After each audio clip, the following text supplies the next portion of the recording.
televizyon izleyicilerimizge özünüzü kısaca bir tanıştırıp ötken bolsanız. Ben şöyle biyografimden bahsedeyim kısaca. Ben 1924 Temmuz'unda Doğu Türkistan'da Hoten'de, ilk şehrinde doğdum. Ben sonra 1900 ailemle beraber 1934'te Doğu Türkistan'dan haç maksadıyla annem, dayım falan çıktık memleketten. Yani ezgimemiş yolu haç için. Haç farizesini eda ettikten sonra ben o zaman 9 yaşında bir çocuktum. Memlekete dönerken Doğu Türkistan Çinliler tarafından tekrar işgal edildiğini duyduk ve Doğu Türkistan'a gitmekten vazgeçtik. O sırada Doğu Türkistan Milli Mücadele Hareketi'nin liderlerinden Hoten Emiri Mehmet Emin Buğra benim halazadem olur. Yani babamın kardeşinin oğlu. Bu 1931'den itibaren Doğu Türkistan'ın istiklali için savaşmış. Hoten'de büyük başarılar yapmış. Orada hükümet kurulmuş. Kaşgar'da kurulan hükümeti de kardeşleriyle iştirak etmiş bir kişi. Tabii Çinliler tarafından Doğu Türkistan istila edilince Mehmet Emin Buğra da Hindistan'a geliyor. Bizi de alarak oradan Afganistan'a geçtik. Ben Afganistan'da Mehmet Emin Buğra'da Afganistan'da 2 yıl Afgan okullarında ilkokulu bitirdim. İlkokulu. Ondan sonra 1938'de bu Mehmet Emin Buğra'nın büyük gayretiyle Atatürk yaptığı müracaat şeysiyle 9 tane Doğu Türkistanlı öğrenciyle beraber Türkiye'ye geldik. 1938'de Türkiye'ye askeri okula girdim. 6. sınıfta başladık okumaya. 1946'ya kadar askeri okullarda ortaokul, lise ve harp okulunu okumak suretiyle 1946'da Türkiye Kara Harp Okulu'ndan topçu subayı olarak mezun oldum, teğmen olarak. Tamam mı? Ondan sonra Türkiye'nin çeşitli yerlerinde hizmet yaparken 1950'de Kore Savaşları başlayınca ben de birliğimle beraber topçu taburuyla Kore'ye gönderildik. Yani 1950 yılı Xitay'a karşı uğraşka bağlansız. 1950'de Kore Savaşları'na girdik. Ben o zaman üsteğmendim. Kore Savaşları'nda 13 ay Kore Savaşları'nda savaştık geceli gündüzlü Komünist Çin'le. Ben orada gazi oldum. Çok şehitler verdik. Sağ salim 1951'in Ekim ayında Kore'den döndüm. Sonra Türkiye'de gene normal görevlere başladık, kıtada askerlik görevleri. O sırada Mehmet Emin Buğra da Hindistan yoluyla Türkiye'ye geldi. 1951 Aralık Kore Savaşları'nın çıktıktan sonra Türkiye'de gene çeşitli birliklerde rütbeme göre vazifeler aldım. Komutanlık yaptık, şeyler yaptık. Ondan sonra 1953 Amerika'ya kursa gönderildim. Amerika'da 6 ay topçu kursunda bulundum. Oklahoma'da. Ondan sonra oradan döndükten sonra da Türkiye'deki topçu okulunda öğretmenlik yaptım. İkisi 2 yıl falan. Sonra terfi ettik. Rütbemiz oldu. Ben Farsça bildiğim için beni İran'a askeri ateşe yardımcısı olarak Türkiye'ye gönderdi. İran'da. Türkiye Büyükelçiliği'nde, Tahran Büyükelçiliği'nde askeri ateşe yardımcılığı yaptım 2 yıl. Oradan döndükten sonra Harp Akademisi kurmay olmak için Harp Akademisi sınavlarına girdim. Kazandım. iki buçuk yılda Harp Akademisi'nde okudum. Kurmay subayı olarak çıktım. Ondan sonra da çeşitli hizmetlerde bulunduk. NATO'da hizmet ettik. SENTO dediğimiz yerlerde hizmet ettik.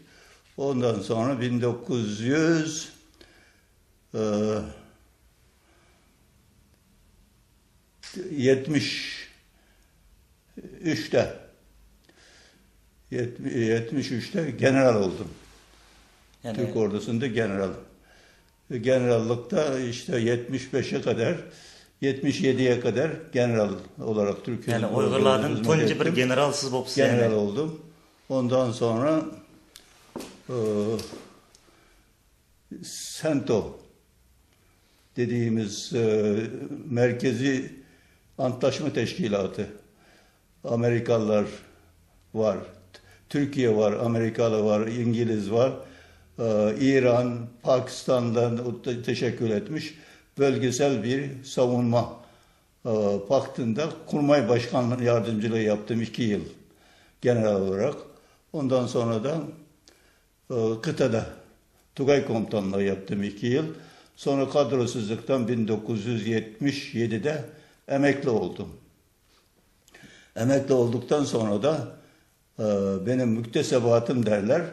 Lisan bildiğim için, o memleketlere tanıdığım için ben başbakanlıkta müşavir olarak çalışmaya başladım 1977'de.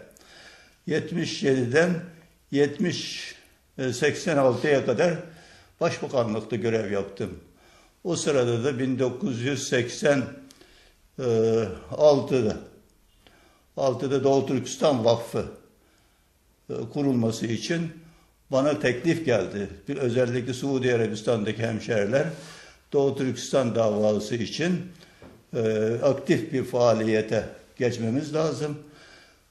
Siz, İsa Bey yaşlandı, biraz rahatsız, siz bu görevi kabul edin diye bizi teklifte bulundu. İşte Sultan Mahmut Bey de o zaman da Türkiye'de genç doçent üniversitede hocalık yaparken bunlarla beraber biz 1986'da Doğu Türkistan Vakfı'nı kurduk. Şimdi bulunduğu vakfı. 21 yıldır, 22 yıldır bu vakfın başkanlığını yapıyorum. O arada asıl mühim olan 1988'in sonlarına doğru hükümetten, Türkiye Cumhuriyeti Devleti'nin başbakanlıktan bir teklif aldım. Afganistan'a insani yardım programı uyguluyor Birleşmiş Milletler. Burada Afganistan Rusya'nın işgalinden kurtarılıyor ve burada onlara karşı büyük mücadele var. Bunlara karşı Türkiye'de de katkıda bulunuyor. Onun üzerine ben Farsça'da bildiğim için ve oralara iyi tanıdığım için beni başbakanlıktan buradaki kurulan şeylerin başına baş koordinatör olarak teklifi yapıldı. Ben bu teklifi kabul ettim. Birleşmiş Milletler'le anlaşma yaptık. Afganistan İnsani Yardım Programı'nda mayın temizleme programının baş koordinatörü olarak Pakistan'a gönderildim. Pakistan'da 1,5 yıl çalıştık. Orada 9 milletten subaylar var. Bayan subaylarda da var. Onların koordinatörlüğünü yaptım. Peşavar'da ve Kuveyt'te 2 büyük eğitim kampı açtık. Afgan mücahitlerine eğittik. Bu 1,5 yıl içinde 15.000 Afganlıyı mayın temizleme şeysinde eğittik. Onun başında ben vardım. Yani orada çalıştım. Ondan sonra o görev bittikten sonra Türkiye'ye geldik. Türkiye'ye geldim. Gene vakfın yönetim kurulu şeysine devam için Arabistan'daki hemşehriler olsun, Almanya'dakiler, Türkiye'dekiler hepsi ısrar ettiler. İlla bu şeyi kurun diye. Burayı kurduk. Beraber işte arkadaşlarla çalışıyoruz. Bu arada biz buraya geldikten sonra büyük işler yapma şeysinde olduk. 1900 evvela bir Doğu Türkistan kurultayı yapılması düşündük oturup arkadaşlarla. Çünkü Sovyetler Birliği dağılmış. Orada Özbekistan, Kazakistan, Kırgızistan, Türkmenistan gibi Türk devletleri kurulmuş. Fakat bağımsız. Fakat Doğu Türkistan esaret altında, Çinlerin elinde. Biz buradaki insanları tanıtmak, birbiriyle şey yapmak, davalarımızı ortaya koyup takip edeceğimiz milli politikayı, milli siyaseti, milli stratejiyi tespit için bir kurultay yapma ihtiyacını duyduk. Büyük bir gayret ve şeyle Arabistan'daki hemşerilerin büyük şeysiyle, desteğiyle 1992'de bir kurultay, Doğu Türkistan Milli Kurultayı'nı kurduk. Şarkı Türkistan Milli Kurultayı. Şarkı Türkistan Milli Kurultayı. Biz Doğu Türkistan dediğimiz Doğu Türkistan Milli Kurultayı'nı 3 gün devam etti İstanbul'da. 70'in üzerinde dışarıdan temsilciler geldi. İsa Yusuf Alptekin hayattaydı. Onun fahri başkanlığında bunu icra ettik. 3 gün süren şeysinde çok güzel şeyler tespit edildi. İleriye dönük davamızı yürütecek, faaliyetlerimizi şey yapacak şeyler tespit ettik. O kararları Milli Kurultay kararları diye ilan ettik dünyaya. Bu kurultay Doğu Türkistan Milli Kurultayı 1992'de kurulmuş birinci kurultaydır. İşte ta Avustralya'dan Ahmet İlgenberdi'yi davet ettik. Tanımadığımız çok kişiler, şimdi çoğu Allah rahmet eylesin vefat ettiler. Kazakistan, Kırgızistan, Özbekistan'dan gelenlerin çoğu, Arabistan'dan gelenler de öyle. Bu kurultayın kurulmasında Suudi Arabistan'daki hemşehrilerimizin çok büyük maddi desteği olmuştur. Biz bu kurultayı kurduk. Ondan evvel de zaten 1988'de Doğu Türkistan Kültür ve Tarih Sempozyumu düzenlemiştik. Tarihte ilk defa Taksim'deki Atatürk Kültür Merkezi'nde kuruldu. Avrupa'dan, Amerika'dan, Japonya'dan ilim adamları davet ettik. 3 gün süren büyük bir sempozyum, uluslararası. Bu Doğu Türkistan tarihinde ilk defa yapılmış bir olaydır. Doğu Türkistan 1992 kurultayı da ilk defa yapıldı. Böyle bir kurultay bir daha yapılamadı. Milli kurultayı kurduk, çalışıyoruz. Onların kurultay kararlarını tespit edip de bunu siyasi alana döküp faaliyetlerini yürütmek için vakfın, Doğu Türkistan Vakfı'nın senetleri, yani nizamnamesi yetmiyor, müsaade etmiyor. Onun için bir dernek kurduk, Doğu Türkistan Dayanışma Derneği diye. Onları yürütecek böyle bir şey kurultay. Kurultayı yürütürken o arada 1997'de Gulcu olayları patlak verdi.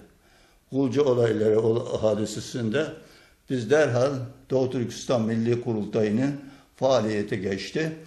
Büyük tepkiler dünyanın her tarafından, hemen hemen her gün çeşitli ülkelerden gazeteciler, televizyoncular gelip Doğu Türkistan'daki hadiseleri, gelişmeleri takibi başladı.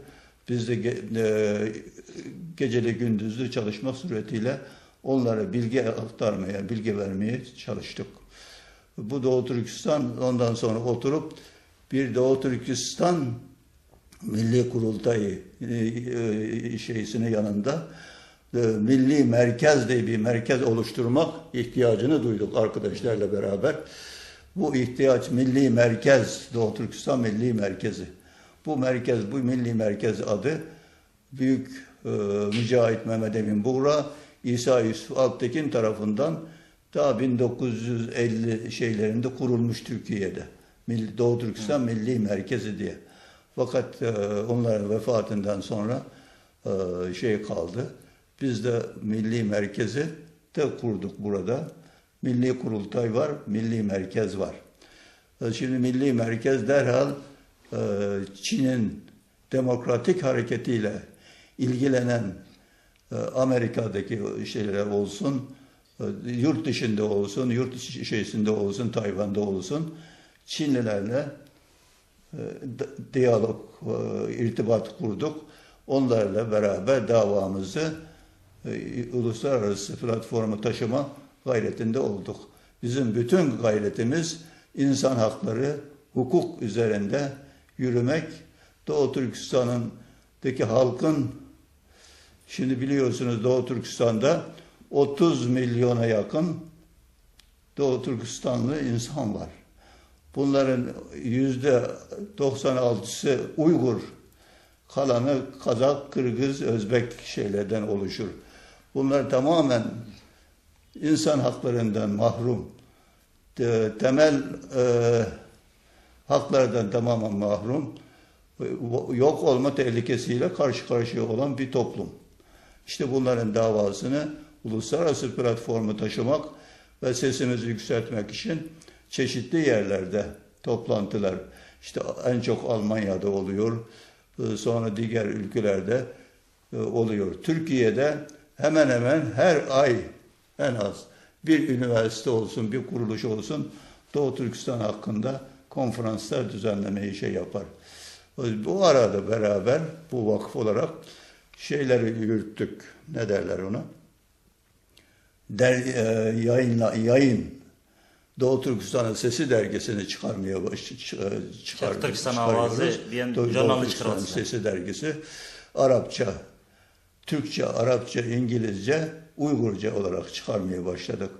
Birkaç sene bu şekilde 3-4 dilde çıkan dergi parasızlıktan, maddi imkansızlıktan sonra tek Türkçe olarak çıkarmaya devam ediyoruz. Şimdi de gene Türkçe olarak Doğu Türkistan Sesi dergisi çıkar. Onu çıkarıyoruz. Ayrıca devamlı Doğu Türkistan'daki tarihi olayları yaşatmak, kültürümüzü canlı tutmak, etrafı tanıtmak maksadıyla bu vakıfta hemen hemen her ay bir faaliyet gösteriyoruz.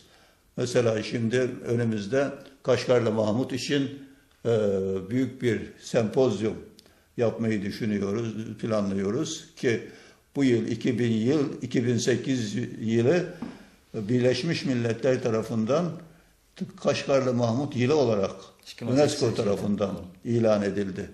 Biz de Doğu Türkistan'da Kaşgarlı Mahmut bizim kendi şeyimiz, liderimiz, ilim adamımız, bizim büyük şeyimiz, önderimiz.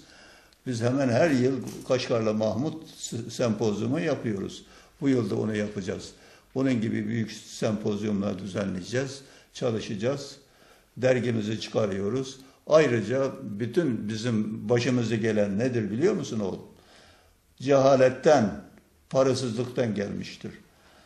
Cahil olduğumuz için, bilimsizlikten, parasızlıktan, bu bilimsizliği gidermek için bu vakıf kurulduğundan beri bütün gayretimizi Doğu Türkistan'dan öğrenci getirip yetiştirmek. Bunun için Arabistan'daki hemşehrilerimizden olsun, sonra bizim Türkiye Cumhuriyeti Devletimizin büyük şefkat ve ilgisiyle burs temin etmek suretiyle Doğu Türkistan'dan öğrenciler getiriyoruz. Şu anda bizim Türkiye'de 100'den fazla öğrencimiz çeşitli üniversitelerde master, doktora ve üniversite lisans öğrenimi yapmaktadır. Her yıl 30-40 diyoruz fakat aşıyor 50 kadar öğrenciyi getiriyoruz. Burada bunların burslarını temin ediyoruz. Yerlerini temin ediyoruz. Arabistan'daki hemşehrilerimizin büyük katkısıyla 25-30 kadar öğrenciyi de oradan burs alıyoruz. Yani yerden Arabistan'ın kilodu. Türkiye'de her Türk kurumu, Türkiye'deki kurumlar bize bu konuda büyük destek veriyor. öğrencimizin ihtiyaçlarını söyleyince onlara da burs veriyor.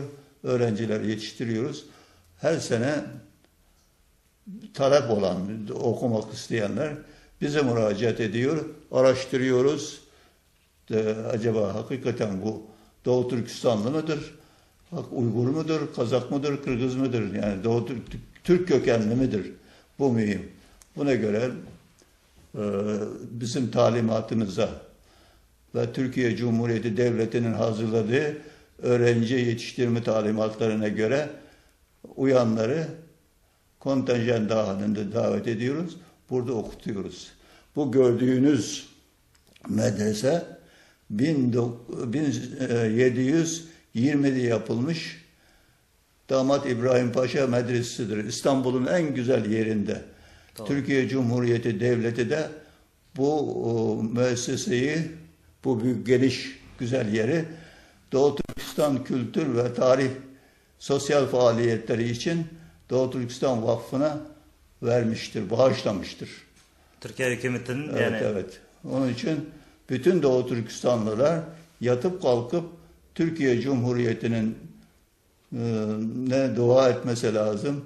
Bize bu imkanları sağlayan büyük Gazi Mustafa Kemal Paşa'yı daima rahmetle anmak lazım. Ona olan bağlılığımızı hiçbir zaman zayıflatmadan nesilden nesle intikal ettirmemiz lazım. Rahmet Paşam, siz hazır dep etkendek, yani sizin tug'ilishingizdan şu yani kichikingizdan askarlikka kirib siz o'qibsiz. Hem yani Koreyadagi yani Xitoylarga qarshi urushga ham o'zingiz birdan-bir qatnashgan yani shahid, yani Uyg'urlarning shahidisiz hamda hozir mening bilganim qadarmi yani Uyg'urlardan birdan-bir chiqqan general hamda chet eldagi birdan-bir Uyg'urlarning generali. Hozir bu Xitoy hukumatining zulmi kundan kunga eshib ketib bordi vatanda. Sizce hozir Uyg'urlar qanday bir yo'llarni tutish kerak? Sizning Uyg'ur xalqiga qanday bir siz aytgan fikringiz bor? Ham bu Turkiyadagi yani Sharq Turkiston davosi siz shu 50-yildan beri hozirgi 50 yil ichida yani qanday bo'ladi? Yani biraz ilgirlashda yani burunqidan hozir boshqa bir o'zgarishlar bormi yoki yani ayni bir yo'l beti şu o'xshash ketib boramdi yani kelgusi yani shunday bo'lgandekmi yo o'zgarish bo'ladimi sizcha? Şimdi oğlum bak, şu anda bizim davamız çok büyük ve çok önemli. Dünyada esaret altında kalmış tek ülke Doğu Türkistan, Şarkı Türkistan'dır. 30 milyona yakın.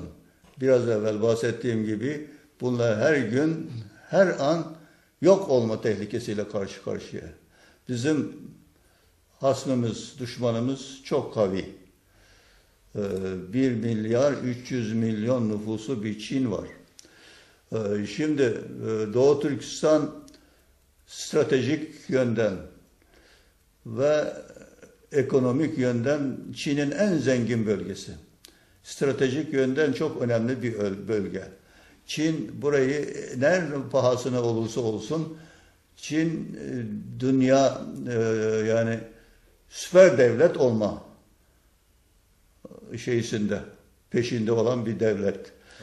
Doğu Türkistan bunlar için ekonomi bakımından maddi yani doğal kaynakları bakımından çok zengin bir ülke olduğu için Çin'e hayat veren bir yer. İkincisi stratejik öneme haiz. Batı'ya veyahut da Çin'in güvenliği Doğu Türkistan Çin'de olduğu takdirde ancak Çin'de güvenli olabilir.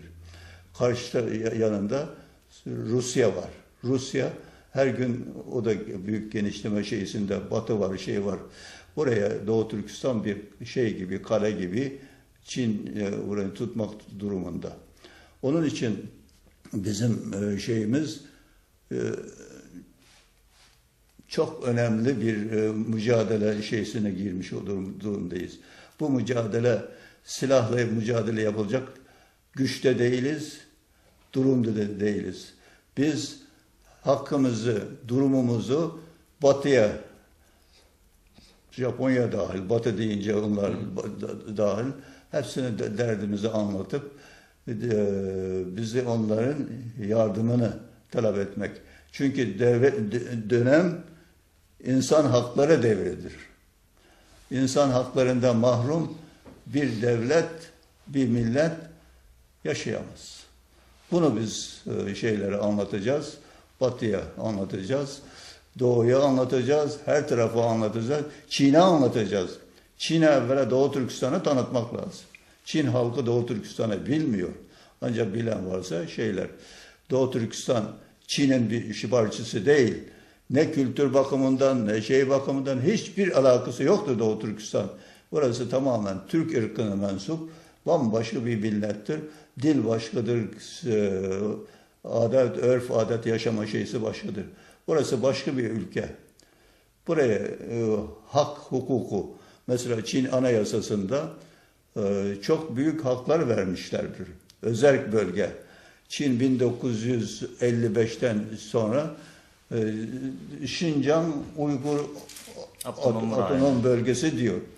Otonomun şeyleri anayasalarında ve kendi kanunlarında madde madde yazmıştır. Şu hakka sahiptir diye. Hiçbirisi yoktur. Biz bu safhada ancak bu haklarımızı alma mücadelesi yapabiliriz bence. Bunu yapmak için de böyle bir hak aradığınca kanuni ve insani haklarımızı arayınca yanımızda Batı dünyasını buluruz. Onların desteğini. Yani, hiçbir zaman Çin onların etkisi dışında kalamaz. Kalamaz. Şimdi Çin'in büyük girişimleri var. Bu da tabii biz Doğu Türkistan'daki halkı hoş tutuyoruz. Öyle oluyor, böyle oluyor deyip yani orada baskı yoktur, şey yoktur, işkence yoktur, o yoktur, bu yoktur diye şey yapmaya uğraşıyor. Bu gözlerini boyama. Fakat dünya öyle bir şey ki teknoloji ilerlemiştir ki Taklamakan'da bir patlama olursa Washington duyar. Evet. Bu bakımdan Çin'de çok sıkışık durumda olacaktır yani şey olarak. Yalnız bizim takip ettiğimiz şey insan hakları, hukuk yönünden haklarımızı aramak. Bize hakkımızı verin. Esaret altında insan yaşayamaz şimdi. Onun için verin. Biz eğer bu haklara verilse Çin'le biz diyalog içinde ve bir komşu iki devlet olarak belki Çin'in himayesinde devlet olarak yaşama imkanı var bu safhada. Ta o bağımsızlıktan müstakillik çok ileriye o zamana kadar tükenmememiz lazım, bitmememiz lazım. Onun için bütün şeyimiz yetişmek, gençleri yetiştirmek, okumak, şu sahibi olmak. Onun için bütün Doğu Türkistan Vakfı'nın bütün gayreti öğrenciye getirip okutmak, onları nereye gitse gitsin Doğu Türkistan davasını kafasına sokup göndermek lazım. Mesela bizde burada okuyan öğrencilerimizin çoğu Çin'de çalışanlar var. Doğu Türkistan'da çalışan var. Amerika'da çalışan var. Almanya'da çalışan var. İşte sizin dolkunlar burada okuyup gitmen çocuklardır. Her tarafta var. Biz bunları çoğaltmaya uğraşıyoruz. Mümkün olduğu kadar Çin'e gidin. Mümkün olduğu kadar okuduktan sonra Ürümçi'ye gidin. Öğretmenlik yapın. Böyle telkin yapıyoruz. Biz oradaki milletin kendisi benliğine ben neyim? Ben Türk Uygur. Uygur Türk'üyüm. Ben Uygur Kazak Türk'üyüm. Bu şekilde şey yapması lazım. Onun için Doğu Türkistan şeysinde Doğu Türkistan ismi çok önemli oğlum. Kalkıp da dünya usu busu demeye lüzum yok. Doğu Türkistan adını unutturmamak lazım. Doğu Türkistan o ülkenin coğrafi adıdır. O ülkenin tarih adıdır. O ülkenin devlet adıdır. Devlet. Biliyorsun Doğu Türkistan'da Doğu Türkistan adını kurulmuş 1933 1944 1863 üç tane devlet var. Doğu Türkistan adıyla kurulmuş. Onun için Çinliler Doğu Türkistan adını silmek için uğraşıyor. Biz de buna yardımcı olmayalım. Çok sağ ol. Teşekkür Sağ ol. ederim. Sağ olasın. Ben teşekkür ederim. Sağ ol. Hürmetli televizyon köyçüler, yukarıda emmala anlanlar. Paşamın yani tug'ilishim yani çoğunlukça hem asasen Türkiye'de hizmet kıptı yani askerlik bilen yani başka hem dünyanın Amerika, Afganistan başka taraflarda köp hizmetlerini kılallıkına meylen anlanlar. Yani Uygurçası düşensimi yani ağzını tariflişi biraz Türkçe ketkenlik için hem onların doğru düşünüşünü ümit kılımız. Hayır hoş, gelerlikten görüşelim.